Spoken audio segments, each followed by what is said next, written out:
corner edges broke free. I mean, you got some hellacious wind ripping on this. I think I should be putting a wind damage on it. What exactly are tabs not sealed shingles, and how do they impact your roof assessments? In this video, we'll dive into the issue of unsealed shingles, those that either never sealed properly during installation or they somehow became unsealed over time due to factors like weathering or thermal expansion. We'll break down the differences between wind-related damage and other causes of unsealing, explore common installation mistakes, and show you how to identify unsealed shingles that aren't the result of wind events. Whether you're an insurance adjuster or involved in roof assessments, this knowledge is essential for accurately evaluating claims, starting now. If you're ever attacked by a gang of clowns, go for the juggler.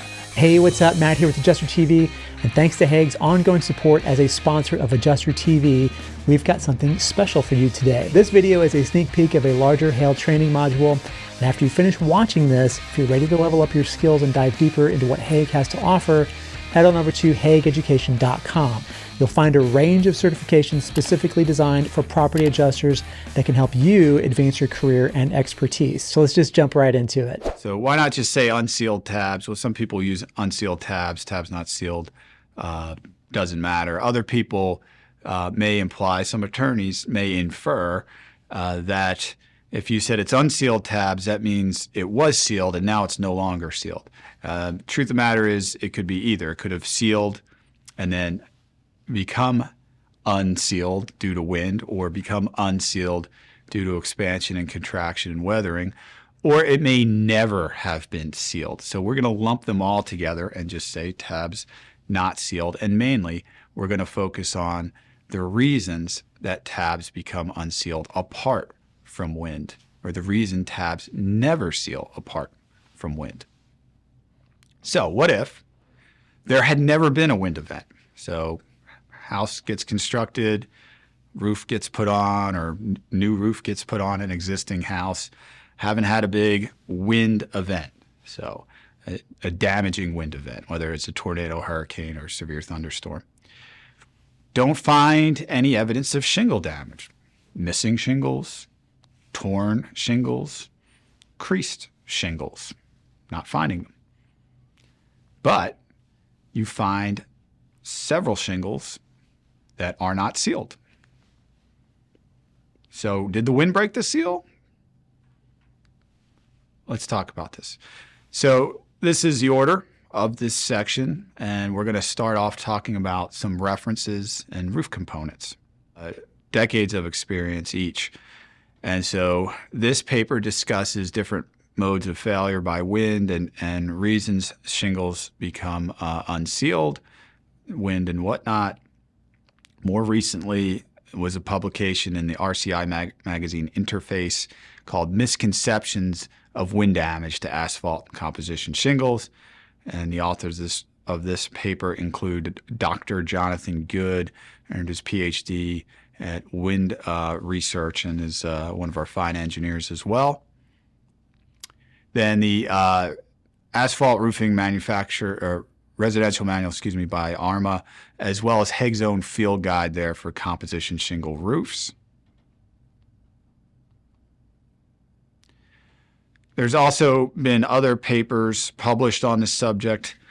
This paper was published by several professors and graduate students at the University of Florida, including Dr. Paterka there. So federally funded research there through the University of Florida, talking about unsealing on wind resistance of shingles. So let's talk about some design and manufacturing issues. So types of shingles with sealant. So again, the sealant is there to bond adjacent courses of shingles to one another. So 3-tab shingle, top left, laminated shingle, bottom left, and a strip type of shingle. And you may look at that one at first glance and say, that's not a strip shingle, that's a laminated shingle. Well, it is a strip shingle. It's got applique on it, and these applique are areas where they've added asphalt and then added granules to simulate the appearance from a distance of actual laminated shingles. So a little cheaper to manufacture, but it's actually just a strip shingle. So you can have either asphalt dollops there, again, across that seal strip, and then there's also that little cellophane band. So that cellophane band, it goes on, so when you're stacking these shingles together in a bundle, they don't stick to one another. That sealant, that asphalt-based dollops of sealant come in contact with the cellophane band, and they won't stick to that. So you can leave those cellophane strips on the shingle. You don't have to take them off when you install them on the roof, but that's what they're there for, to separate them, keep them from sticking together as they're bundled together and shipped. So the seal strips, they comprise an asphalt-based adhesive, thermally activated. So that means, okay, if as the temperature heats up, they get tacky and it'll activate and they'll stick together. So per ARMA, it should bond in a few days. What if a roof is installed in the dead of winter? Will that activate by a certain month, by the spring, by the summer? Well, obviously it depends. The climate you're in, the temperatures it experiences, direct sunlight, all those things can have a factor in it, as well as the quality of the material and whatnot. So again, your sealant can be in dollops like we saw earlier, or just continuous strips. And so the purpose is to seal the shingles to one another to help with that wind resistant. If you get dirt up in there before they bond, the dirt's going to contaminate that sealant strip, and it can prevent bonding. So this just shows that schematic we've looked at previously. That arrow is showing approximately where the sealant is applied and the cellophane strip is added. Do that quickly. So one of the reasons we could have a lack of bond stems from manufacturing. It could be an issue with the quality of the sealant. We talked about quality of asphalt issues in general. So is there enough sealant? Does it activate at temperatures it would be expected to activate at? Placement of the sealant. Is it on the granule side or the smooth side? And so the surface the sealant is applied to versus the surface coming into contact with it. And then the design or the installation, I'll show you a good picture of that coming up. So which would have a better bond? So you got a 3-tab shingle, and versus it's applied on the granule side up. So then the flat surface, the granule surface is going to be maybe a little rougher, if you will, and then you got a flat surface bonding to that. Versus an architectural shingle, the asphalt seal strip is going to be on the smooth side, and that's going to then bond down onto the granule side. So what do you think's better? This is a shingle, folding it up, looking at it. Do you see any transfer of sealant onto the back side of that tab? So no, it didn't bond. Did not bond. So here's one very, very minimal sealant that you can see in just like one little spot there on the underside of that tab, right where it's folded up. But in general, that sealant did not transfer. See how shiny that is? Those little strips of sealant there. So it's shiny, didn't bond, didn't transfer. So again, if it's shiny, it never bonded. See those little 4 shiny strips of sealant there, and they did not transfer to that tab. I'll go back to this for a second. Also notice, see the nails, high nailing in and above? Well, when the nails are in the seal strip, that could be another factor. This sealant never melted. Look, it's in a continuous strip, a very narrow strip there, and it never melted, it never activated, never transferred. Same kind of thing. This is on the laminated shingle, so it's on the smooth side of that shingle on the top of this photo here. Same issue though, didn't melt, didn't transfer. Old and dried out. See how weathered that is, gray in appearance. It's been that way for a long time. Okay, this is a design issue. Now take a look at this laminated shingle and you can see that if you start out at the bottom center of that photo, work your way up, you see those dark lines, those black lines across. That's called a shadow line. So that's there for aesthetics, to help create more of a three-dimensional image when looking at it from, say, ground level. Those laminates, though, those upper laminates, they extend back and are being lapped over by that next course of shingle. And so look at the gaps there on either side of those. They're not in contact with the underlying shingle at all. And then it's bending actually over that laminate. So really that's stressed. And we peel this back up, look at the lack of transfer. So it's the design issue. And so that yellow U shape there, that's indicating where that laminate is on the course below that it's trying to bond to. So this was just a flawed design that prevented sealant transfer. And this is showing the sealant there on the top.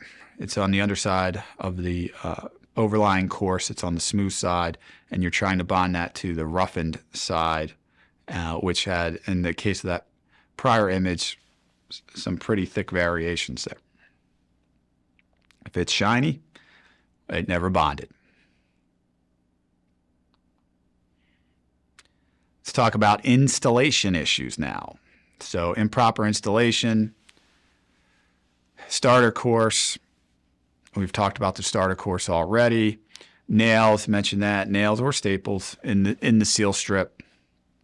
Improper nailing above, dirty sealant.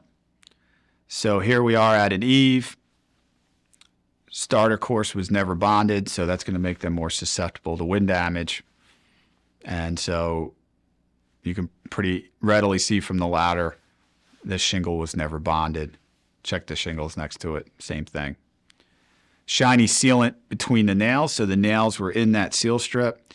Looks like it bonded elsewhere. If you look on the top side of that, the top tab there on the underside, you'll see the sealant had transferred there, just not between the nails. Nails in the seal strip prevented that location from bonding. See, it's shiny there in between the nails.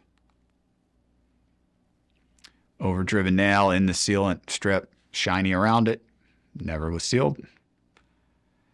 So nails are in the adhesive, so that's one takeaway. If you look on the right side of that photo, nails are not in the adhesive. Where should the nails have been? That's where those yellow circles are indicating. And so here, those nails are shifted too far to the right. You should have a nail above the tab cutout. You should have a nail an inch from the edge of the tab. They're over too far. And look, you're missing a nail over there on the shingle to the left. So some nailing issues here. Rusty nail, indicating it's been exposed to moisture for a long time. Look at the dirt in there, grass in there. So that nail looks like it was elevated as well. That could have been a contributing factor to that. Again, dirt in there, elevated nail, preventing the shingle from sealing down, and that dirt's blown in there. It's not going to seal.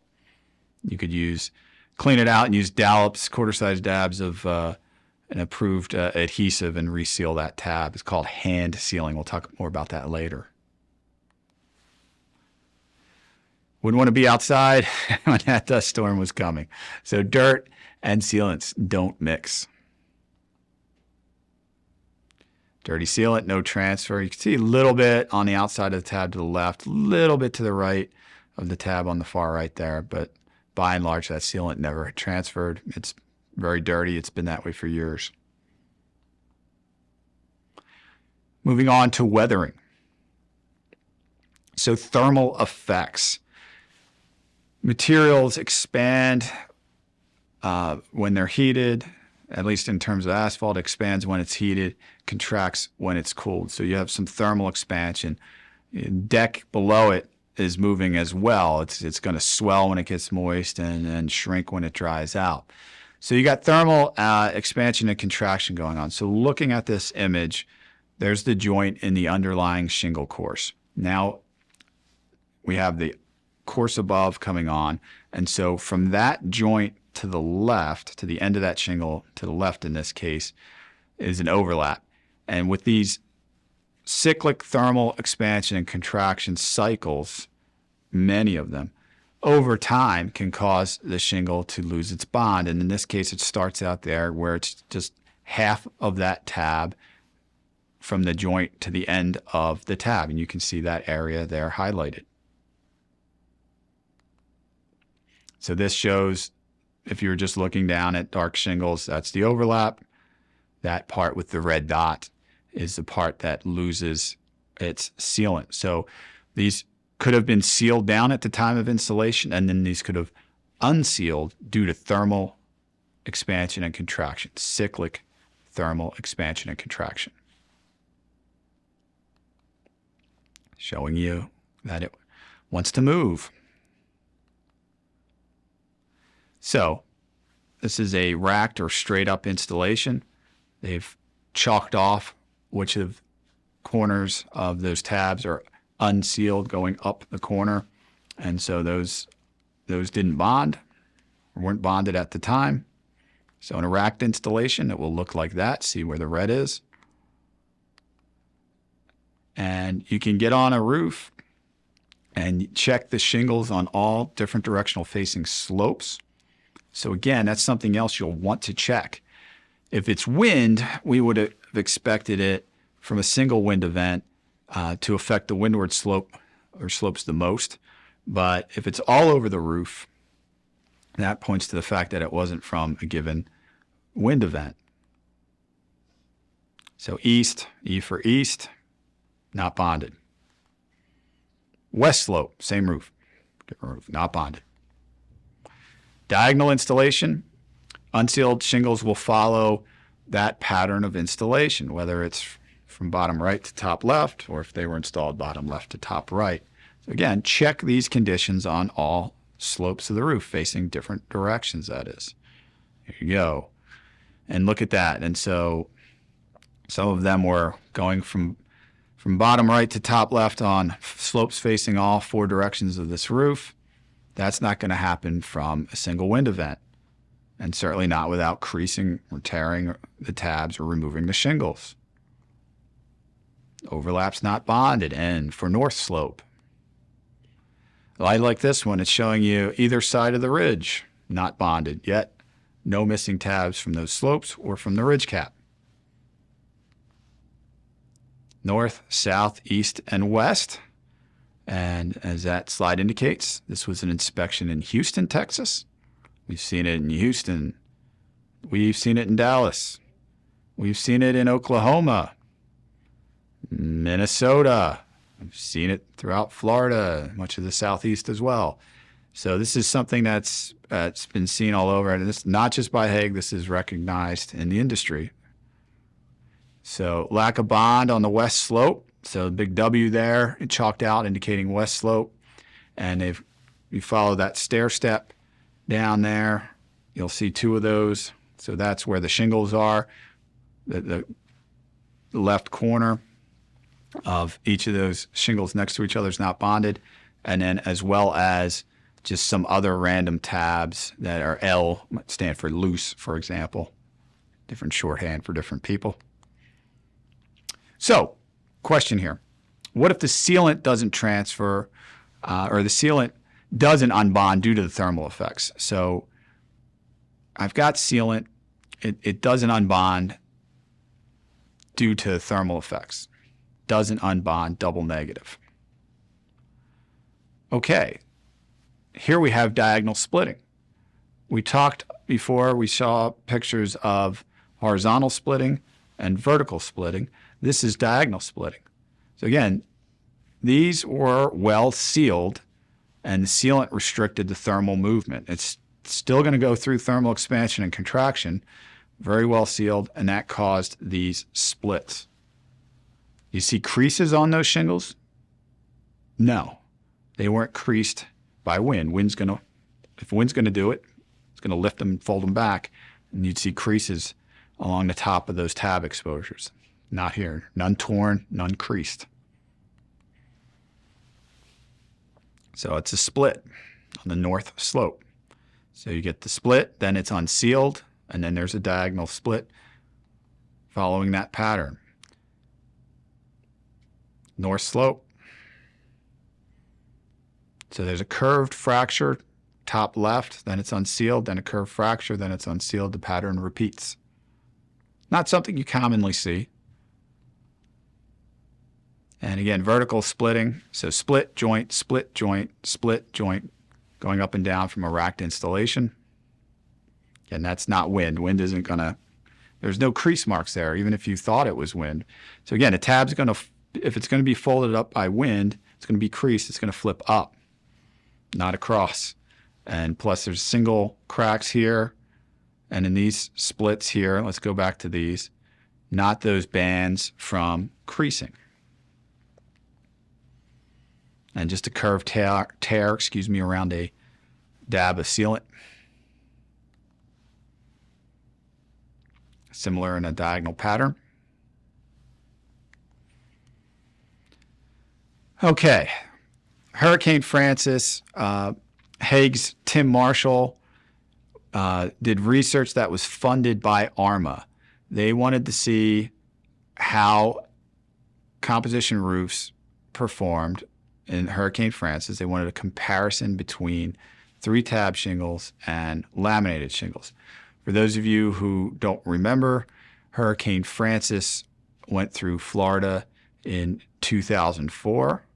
There was Charlie, Francis, Ivan, and Gene. Could you imagine that? 4 major hurricanes going through the state in a single year. So that was pretty epic. So they looked in different areas of the state. Tim documented these based on roofs that he was assessing damage on. 3-tab, you can see the top laminated, the row below it. And out of 129 3-tab roofs that he surveyed and 151 laminated shingle roofs, you can see there's different categories of damage there. Very high percentage of laminated shingles, 87%, were not damaged. Only 44% of the 3-tab roofs were not damaged. Almost half of the 3-tab roofs had more than half the roof covering torn off, versus 13 for 9% for the laminated. It doesn't tell you where they were. It doesn't tell you where the wind speeds were. So it's just a general information here. There was a somewhat epic case a few years back in the state of Texas. So TDI is the Texas Department of Insurance. And they sued TWIA, which is the Texas Windstorm Insurance Alliance Association. I forget what the end of TWIA stands for. Anyway, TDI sued TWIA regarding unsealed shingles following Hurricane Ike, which was in 2008, came up the Gulf Coast, a little south of Houston there, came in up around Galveston. And so one of the things that was noticed was there were a number of roofs where people complained that, hey, unsealed shingles were found on their roofs, but the insurance company, in this case TWIA, wasn't paying for it. And so there was a lawsuit. So TDI said, well, look, if they're unsealed, they should be replaced. Hurricane went through. Must have been the hurricane, must have been wind. TWIA said, wait a minute. They're unsealed, but they're not creased or folded back or torn. That means they weren't from wind, and different research was performed and cited. So TWIA presented evidence. Dr. Paterka did a study, evidence from Haag Engineering and publications we had. TDI did not present any scientific evidence. The judge ruled in favor of TWIA, and you can look up the ruling there. There's a web link for it. But according to Haag Engineering, unsealed shingles are common, and that is true. But we were actually cited in his written ruling there. Now that you have a better understanding of unsealed shingles and their causes, you're one step closer to becoming a more proficient damage assessor. For even more in-depth training and to take your expertise to the next level, consider enrolling in the Haag Certified Reviewer Program, where you'll gain the skills and certification you need to confidently assess roof damage, whether it's from hail, wind, or other factors. Visit HaagEducation.com and get started on your path to becoming Haag Certified today. And meanwhile, check out this video.